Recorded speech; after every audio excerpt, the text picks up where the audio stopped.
Tayo raw ay nagmula sa wala. Tila isang manika.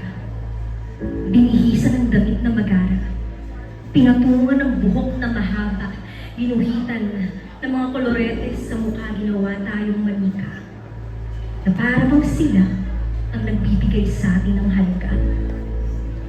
Tinuring tayong laruan kung saan kontrolado ang ating katauhan. Ganito tayo, iginuhit ng lipunan mga kababaihan na para bang kaakibat ng ating pangalan ng pagiging mahina ng katawan. Di mo kayang lumaban. Di mo kayang gawin yan. Ganito tayo, iginuhit ng lipunan mga kababaihan na para bang ang sariling estilo ay kailangan pagsang-ayunan ng karamihan. Ang matinong babae, hindi ganyan ang pormahan. Ganyan talaga yung itsura mo. Di ka maliligawan yan. Ganito tayo, iginuhit ng lipunan mga kababaihan na para bang ang bawat paggalaw ay kailangang limitahan. Ang iksi masyado ng buhok mo. Pahabain mo nga yan. Nagmumukha kang matanda niya.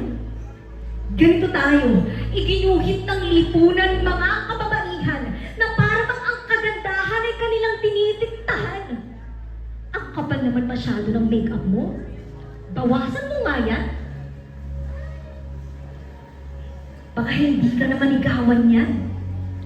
Ganito tayo, iginuhit ng lipunan mga kababaihan na para bang boses lang nila ang dapat na pakinggan. Hindi para sa iba ang kolorete namin sa mukha. Hindi para maging kaakit-akit sa inyong mga mata. Hindi lang iisang estilo ang aming kasuotan. Wala sa haba o iksi ang basihan ng kagandahan. Hindi kami mahina.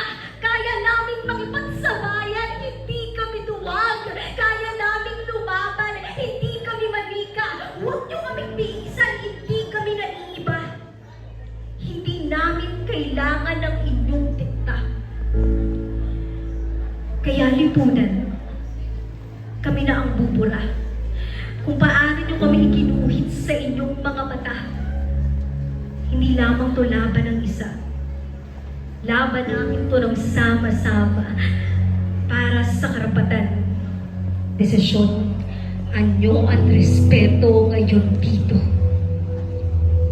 Mga kababaihan, ang huhugis ng mundo.